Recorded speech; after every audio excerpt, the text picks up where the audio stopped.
All Dirt Roads Taste of Salt was a movie I was really interested in all the way back in 2023 when I first saw the trailer. And also, the movie is produced by A24, so it had already piqued my interest. If you've followed my channel for any period of time, you know that I love A24 movies, or I love the studio. Not every movie is great, but 9 times out of 10, they put out a good product, at least to me.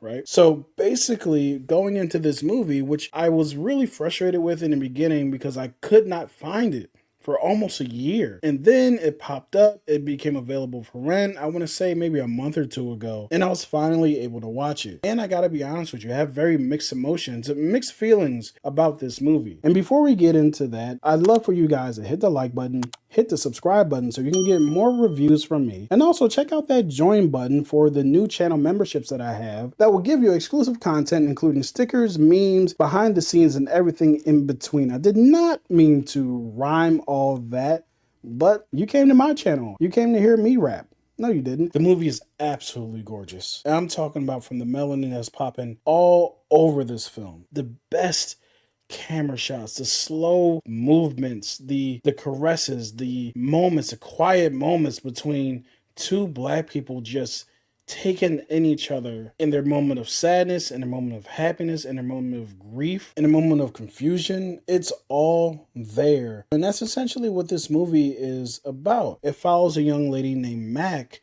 from birth all the way up into her elderly state. And it follows her life in a non-linear fashion. It jumps back and forth between the different periods of her life where she's experiencing the most important parts of life, from giving life to learning what life is about, her moments of intimacy, her first kiss, her dance, her father teaching her how to fillet a fish. This story is very much just about one black woman's life. It doesn't become overly dramatic. It doesn't become this thing where it's, I don't know how to explain it other than it's not movified, if you will. It's almost like I'm watching a real person's documentary, but of course it's a film. And I think that that works out for it in a lot of ways. And it's, to me, very experimental type of filmmaking. And in other ways, I feel as though it works against itself. At times, it doesn't feel like a film.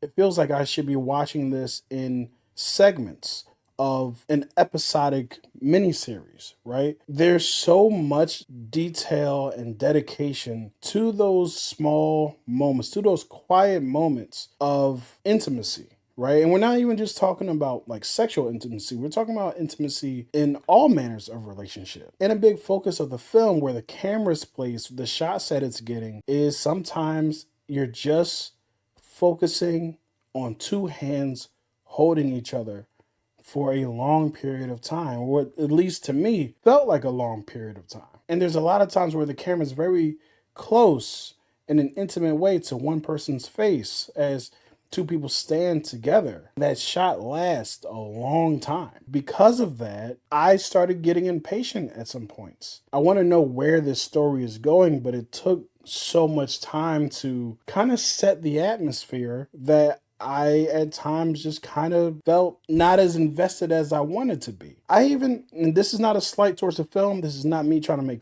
fun of the film or anything like that. Honestly, there was a portion of this film where I was watching it in my living room and I just started cleaning. I kept my eyes on the screen, but I was walking around picking up different pieces of mail and, organizing different parts of the living room and dining room. I could do that because of how long the director, Raven Jackson, and the writer, Raven Jackson, who I'm interested in seeing where her projects are down the line are, where she just focuses so long on these shots. I felt like I was being held hostage by them at times. And I bring up the possibility or the potential of this being better as a series because I feel like I'm more patient with series because they're supposed to take longer in these moments. Movies, I feel, have a certain pace to them. This film kind of challenges that. And I respect the choice, but ultimately it wasn't the best movie experience. At the same time, I applaud Raven for going for an idea, making a choice in a film, and seeing it through. I want directors to take risk, but that doesn't always mean that the risk pays off. And for me, personally, this is just me, this is just my opinion. I want you to go see it for yourself and see if you feel the same way or feel differently, because I want people to go see this because I think it's worthy of being seen. I just didn't enjoy that experience. Nevertheless, it's gorgeous, it's beautiful, it's well acted. So while I leave this film a little bit disappointed, I also don't feel like it's a bad film. I wouldn't call this a bad movie. I would just call this an experience that I didn't personally enjoy as much as I would have liked to. So, how many sparks would I give this movie? I would give this movie 3 sparks. There's still some really beautiful things about this film, including, like I said, all the melanin that was popping throughout it. So, let me know, have you seen All Dirt Roads Taste of Salt? Did you enjoy the more extensive focus on the intimacy, the touch, the feel, the atmosphere of the film? Or were you like me and just didn't enjoy that very slow pace that it had? Let me know in the comments, and I'll talk to you guys next time.